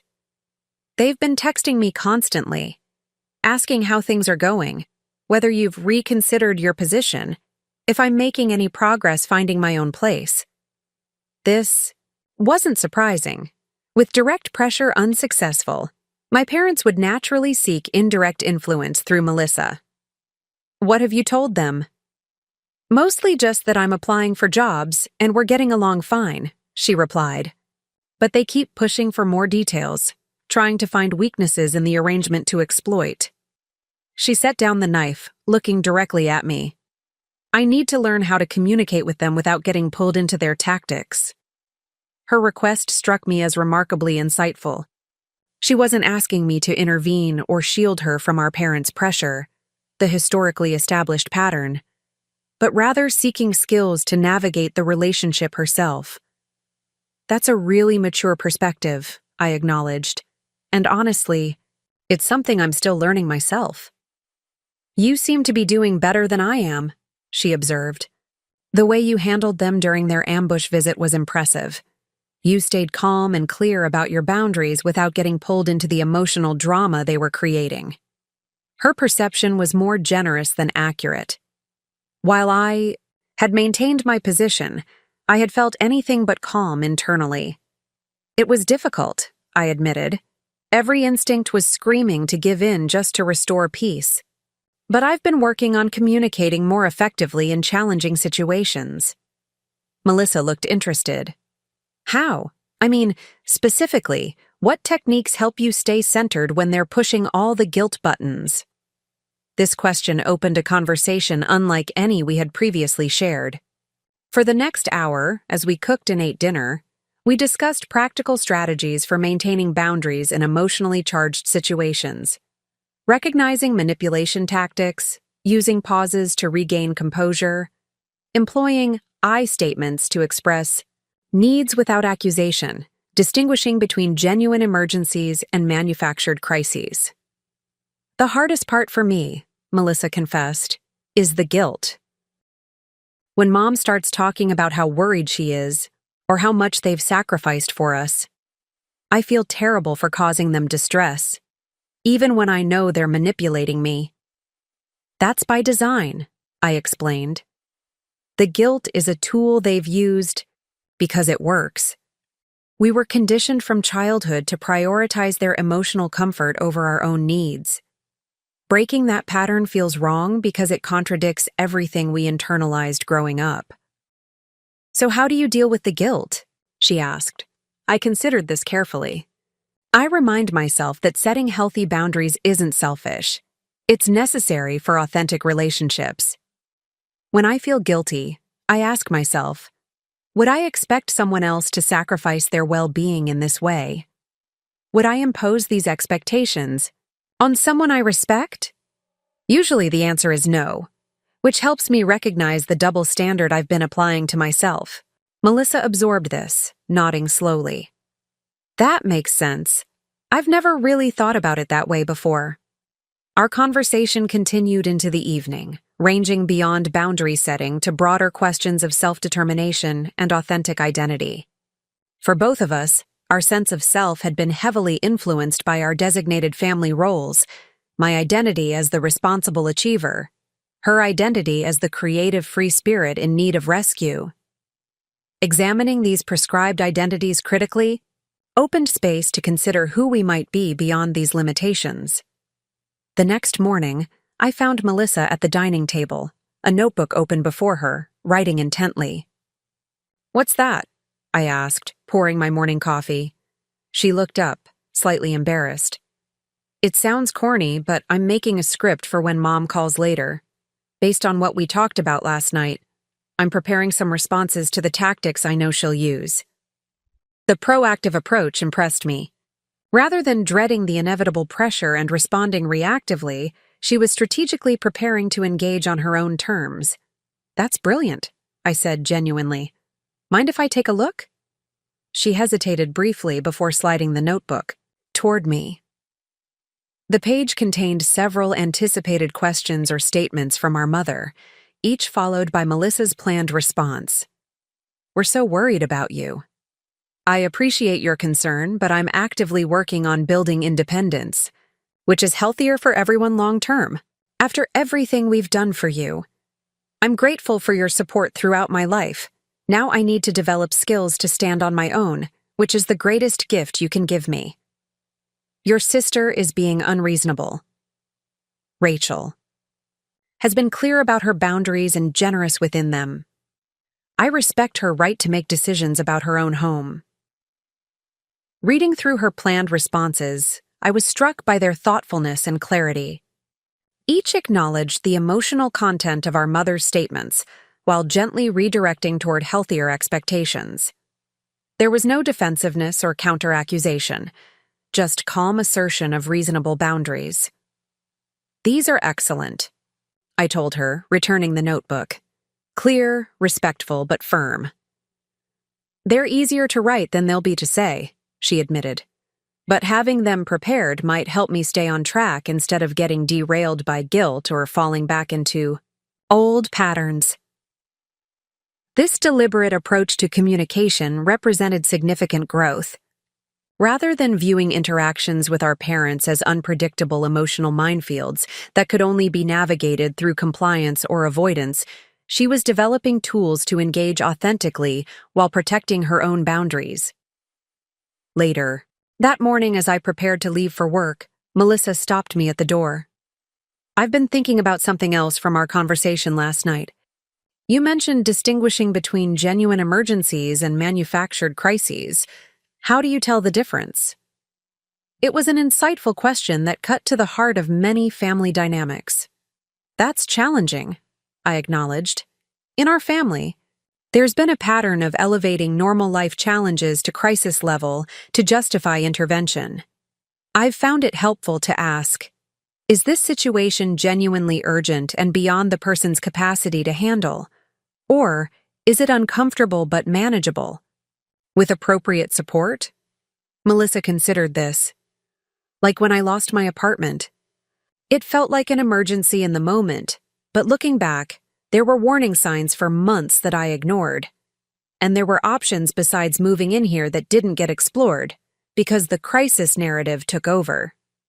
Her ability to apply this framework to her own situation demonstrated remarkable self-awareness. "Exactly. True emergencies are rare and typically unexpected. Manufactured crises often follow a pattern and function to maintain established dynamics." "I'm going to add that to my notes," she decided. "It might help me be more objective when things feel overwhelming." As I drove to work, I reflected on the unexpected developments of the past 24 hours. What had begun as a boundary-setting exercise to protect my own well-being was evolving into something more complex and potentially more valuable, a catalyst for growth and skill development that extended beyond my individual situation. The boundary I had established around my home and resources had created space for both Melissa and me to develop new capabilities: communication skills, critical thinking about family dynamics, strategies for maintaining personal autonomy within relationships. These weren't just defensive tactics for navigating specific conflicts, but transferable skills with applications across all relationships. At the office, I found an email from Catherine confirming that my promotion to Director of Implementation Services was moving forward, with formal approval expected within 2 weeks. The news should have been purely celebratory, but it carried complicated implications for my evolving family situation. The increased salary would expand my capacity to help Melissa financially, but it might also intensify my parents' expectations about my resources. During my lunch break, I called Tara to share both the professional news and my concerns about its personal implications. "First, congratulations," she exclaimed when I told her about the promotion. "That's fantastic recognition of your work." "Thank you," I replied.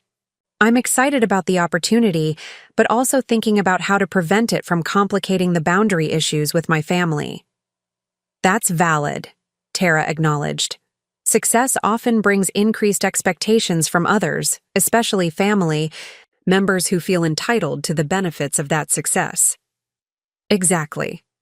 If they know about the promotion and salary increase, I'm concerned they'll intensify pressure about supporting Melissa permanently." Tara was quiet for a moment, considering. "What if you reframe the entire situation? Instead of viewing financial support as either enabling dependency or maintaining boundaries, what if you focused on investing in Melissa's independence specifically?" "What do you mean?" "Well, if your goal is truly to help Melissa become self-sufficient, maybe the additional resources could be directed exclusively toward that goal. Professional development courses, portfolio building, therapy to address underlying patterns, whatever specifically builds her capacity rather than just sustaining her." The suggestion resonated deeply. It offered a middle path between complete withdrawal of support, which felt unnecessarily harsh, and unconditional subsidizing, which perpetuated unhealthy dependency. "That's brilliant, Tara. It aligns financial support with the ultimate goal of independence rather than creating confusion between the two." "Exactly. And it gives you a clear framework for decisions about what support is appropriate. If something builds capacity for independence, it's worth considering. If it merely sustains dependence, it's not." This perspective, viewing resources as potential investments in growth rather than band-aids for immediate problems, shifted my thinking significantly. It wasn't about withholding help to force independence through deprivation, but rather about channeling support specifically toward building capabilities that would ultimately render the support unnecessary. When I returned home that evening, I found Melissa looking subdued, but composed. "Mom called," she said as I set down my laptop bag. "I used the script we discussed." "How did it go?" I asked, curious about both the conversation and her experience implementing our discussed strategies. "Hard," she admitted. She cycled through all the tactics we anticipated: guilt, comparing me to you, suggesting I wasn't trying hard enough, implying you were being controlling. When none of that worked, she started crying. The familiar progression didn't surprise me. Our mother's emotional escalation was a well-established pattern when initial manipulation attempts failed. "How did you handle that part?" "I almost caved," Melissa confessed. "But then I remembered what you said about manufactured crises, and I realized her tears were tactical. Not fake exactly, but purposeful." She looked troubled by this recognition. "Is that a terrible thing to think about our mother?" It's a difficult reality to acknowledge," I said carefully. "Mom's emotions are genuine, but they're also functional within the family system. Recognizing that pattern isn't disrespectful. It's necessary for developing healthier interactions." Melissa nodded slowly. I stayed calm and stuck to my responses even when she got emotional. It didn't fix anything, but it felt different. More like I was participating in the conversation rather than just reacting to it. This shift from reactivity to intentional engagement represented significant growth. For perhaps the first time, Melissa had experienced herself as an active agent in family dynamics rather than a passive recipient of others' emotional manipulations. "That's a huge accomplishment," I told her sincerely. "Maintaining your composure while someone is deliberately pushing emotional buttons takes tremendous strength." She smiled slightly, acknowledging the accomplishment. It was exhausting but also empowering, like I discovered a muscle I didn't know I had. The metaphor was apt. Boundary maintenance, like physical strength, develops through consistent practice and gradually increasing resistance. What had begun as a crisis, my parents' boundary violation and Melissa's housing emergency, was evolving into an unexpected opportunity for both of us to develop new skills and capacities that would serve us well beyond this specific situation. As we prepared dinner together, I shared Tara's perspective about directing resources specifically toward building independence rather than sustaining dependency. Melissa listened intently, her expression thoughtful. "That makes so much sense," she said when I finished explaining. "It's the difference between giving someone fish and teaching them to fish, but with actual concrete steps between the two extremes." Her quick grasp of the concept confirmed my growing appreciation for her intelligence and insight, qualities that had often been obscured by the family dynamics that cast her perpetually as the helpless one in need of rescue. "Exactly," I agreed. "And with my potential promotion, I'd have more resources to invest in your independence, whether that's additional design courses, therapy to address patterns, or practical support for housing that leads to self-sufficiency." For the first time since this journey began, I felt genuine optimism about the path forward.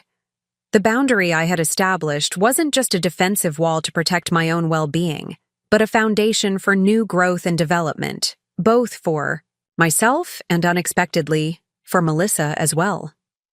We were both developing skills and perspectives that would serve us long after this specific housing situation was resolved. The journey remained challenging, with my parents' resistance likely to continue and practical hurdles still to overcome. But alongside these challenges, something new was emerging. The possibility of authentic connection based on mutual respect rather than prescribed roles, and the development of skills that would enable both of us to engage more consciously in all our relationships going forward. 3 weeks into our new living arrangement, I found myself at a natural point of reflection. Half of Melissa's allotted time had passed, creating a moment to assess our progress and challenges. The morning was quiet as I sat on the back patio with my coffee, watching early sunlight filter through the maple tree that dominated my small backyard. The past weeks had brought unexpected developments, both positive and challenging. Melissa had received a job offer from the marketing firm, not the full-time position she had interviewed for, but a 3-month contract role that could potentially convert to permanent. The salary was modest, but represented stability she hadn't experienced in years. More importantly, it provided professional experience directly relevant to her design aspirations. Our living arrangement had settled into a surprisingly comfortable routine. Melissa maintained her space with a consideration I hadn't anticipated, and our shared areas remained relatively harmonious. The half-painted hallway still stood as a visual reminder of boundaries crossed, but its significance had evolved, from a symbol of violation to a marker of transformation, a before and after line demarcating the shift in our family dynamics. My parents had maintained tactical distance, communicating primarily through brief, formal texts that projected disapproval without direct confrontation. The approach was calculated to create discomfort without providing opportunities for further boundary reinforcement. After the failure of their direct intervention and emotional manipulation, they had shifted to a strategy of cold withdrawal, another familiar technique from my childhood, whenever I had failed to meet their expectations. As I sat contemplating these developments, the patio door slid open behind me. Melissa appeared, already dressed for her second week at the new job, a mug of tea in hand. "Morning," she said, settling into the adjacent chair. "Mind if I join you?" "Not at all," I replied, gesturing toward the empty seat. "You're up early. Wanted to review the brief for today's project before heading in," she explained. "The creative director is giving me more responsibility this week." I smiled at the subtle pride in her voice. "That's great. They must be impressed with your work." "Maybe," she allowed, the old habit of minimizing achievements not entirely vanquished. Then, catching herself, she straightened slightly. "Actually, yes. My team lead specifically mentioned that my typography work on the last project was exceptional. This self-correction, the conscious choice to acknowledge her success rather than deflect it, represented one of many small but significant shifts I'd observed in her self-perception over recent weeks. We sat in comfortable silence for a few minutes, watching a pair of cardinals flit between branches. Then Melissa spoke, her tone contemplative. "I've been thinking a lot about the halfway point." "Of your stay here?" I asked. She nodded. 3 weeks down, 3 to go. It feels like both a long time and no time at all. She paused, gathering her thoughts. When I first moved in, or got moved in, more accurately, I was in panic mode. Couldn't see past the immediate crisis. But now, I'm starting to envision what comes next. "What does that look like for you?" I asked, genuinely curious about her evolving perspective. She considered the question seriously. "Professionally, I want to convert this contract position to permanent. The work is interesting, the team is supportive, and it's directly relevant to my long-term goals in design." "And personally?" A more complex expression crossed her face. "That's harder to articulate. For so long, my identity has been wrapped up in crisis and rescue, either needing help or resenting needing it. I'm just beginning to imagine who I might be outside that pattern." She looked directly at me. "But I know it includes having my own place again. Not because you've made me feel unwelcome, but because I need to prove to myself that I can maintain stability independently." The maturity of this reflection struck me forcefully. Just weeks ago, Melissa had viewed independent living as a punishment rather than an opportunity, something imposed by my unreasonable boundaries rather than a valuable step in her own development. "That's a significant shift in perspective," I observed. "It is," she agreed. "And honestly, it's directly connected to the boundaries you established. If you had agreed to the renovation plan, I would have settled into dependency here, telling myself it was just temporary until I got on my feet, which somehow never quite seems to happen." Her insight reinforced a growing realization I'd had about the nature of boundaries, that they served not just to protect the person establishing them, but potentially benefited the other party as well, creating necessary conditions for growth that perpetual accommodation would have prevented. "The contract position is a good start financially," I noted. "How are you feeling about the housing search?" A flicker of anxiety crossed her face. "That's more challenging, even with steady income. My credit history is problematic for many landlords, and saving for a security deposit while paying down existing debt is a mathematical puzzle I haven't solved yet." This practical challenge represented the complex reality of breaking dependency patterns.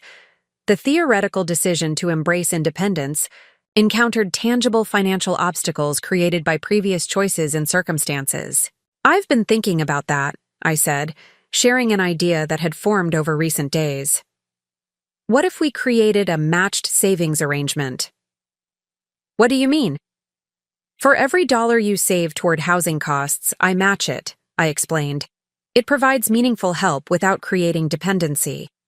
You're building the habit of saving while I'm contributing to your transition to independence." Melissa considered this thoughtfully. "So I'd still be primarily responsible, but with a significant boost that makes the goal more achievable." "Exactly. It's an investment in your independence rather than a subsidy of continued dependency." "I'd accept that," she decided after a moment's reflection. "It feels different from previous financial help, like a partnership rather than a rescue." Her perception aligned precisely with my intention. The arrangement would provide practical assistance while preserving her agency and responsibility, supporting capability building rather than creating comfortable dependency. As she left for work, I remained on the patio, contemplating our conversation. The 3-week mark provided natural perspective on how far we had traveled from the confrontation that had initiated this journey. The progress was uneven, but undeniable. Melissa had secured employment, was developing communication skills to manage our parents' manipulation, and had begun articulating an identity beyond the family-assigned role of perpetual dependent. I had maintained boundaries despite significant pressure and was exploring more nuanced approaches to support that enhanced rather than undermined independence. Yet alongside these positive developments, challenges remained. My parents continued their campaign of distant disapproval, a strategy designed to induce guilt without providing opportunities for direct boundary reinforcement. The practical obstacles to Melissa's independent housing remained significant despite her employment progress. And the looming end of the 2-month timeline created both motivation and pressure that complicated decision-making. Most complex were the questions about our family's future. The boundaries I had established had created necessary space for healthier patterns to emerge, but they had also revealed fault lines in family relationships that could not be easily repaired. My parents viewed my stance not as a necessary recalibration, but as a betrayal of family values. This fundamental difference in perspective couldn't be resolved through better communication alone.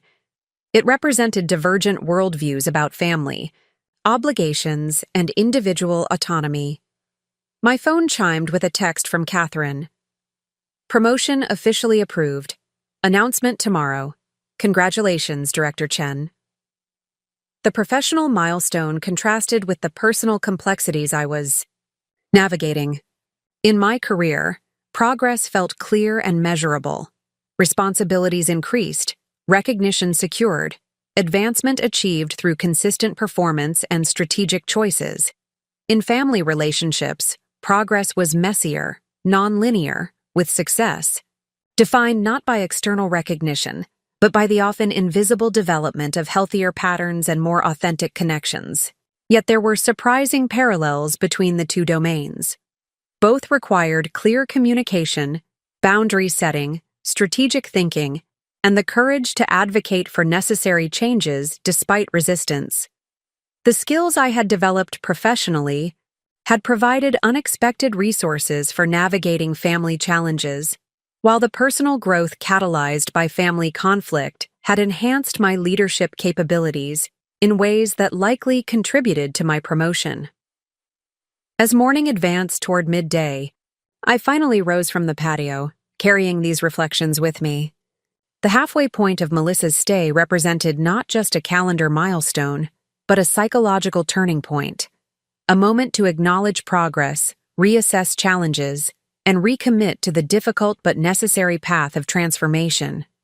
Inside, I paused in the hallway, studying the half-painted wall that had come to symbolize this journey. The contrast between the original sage green and the bright teal my parents had selected was jarring, a visual representation of the collision between my boundaries and their expectations. For weeks, I had left it untouched, a reminder of boundaries violated and subsequently established. But now, standing at this midpoint of reflection, I felt ready to reclaim this space completely. The half-painted wall had served its purpose as a reminder of necessary boundaries. Now it could become a symbol of transformation and renewal. I made a mental note to purchase painting supplies that weekend, not to complete the color my parents had chosen without permission, but to select an entirely new shade that represented neither capitulation to their violation nor rigid adherence to the past, something that acknowledged both where we had been and where we were going. This symbolic reclamation paralleled the larger journey of the past 3 weeks. I had moved from reactive boundary setting in response to violation toward proactive creation of new patterns and possibilities.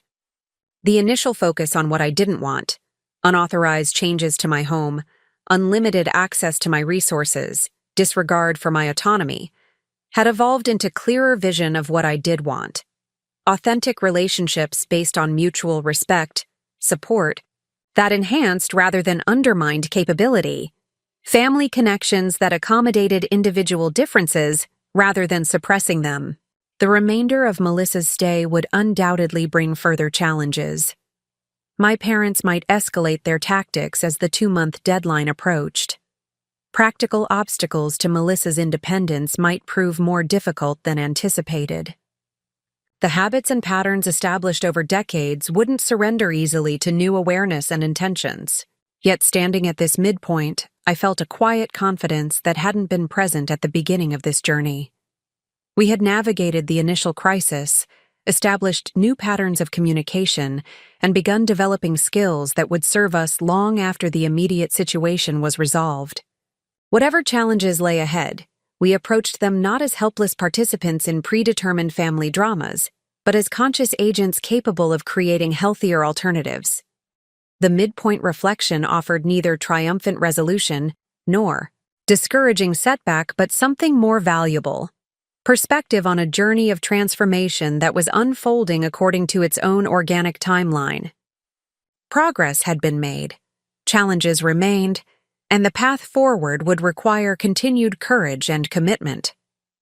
But the direction was clear, and each step, however difficult, moved us toward more authentic relationships and self-determination. With this renewed clarity, I turned from the half-painted hallway and headed to my home office to prepare for the day's meetings. The professional recognition awaiting official announcement tomorrow and the personal growth unfolding in my relationship with Melissa weren't separate achievements, but interconnected aspects of a life becoming increasingly aligned with my authentic values and priorities. The halfway point wasn't an ending, but a moment of recalibration, acknowledging progress while recommitting to the continuing journey of transformation that lay ahead. Whatever the next 3 weeks might bring, I approached them with greater clarity, skill, and determination than I had possessed at the beginning of this challenging but necessary path. Up next, you've got 2 more standout stories right on your screen. If this one hit the mark, you won't want to pass these up. Just click and check them out. And don't forget to subscribe and turn on the notification bell so you don't miss any upload from us.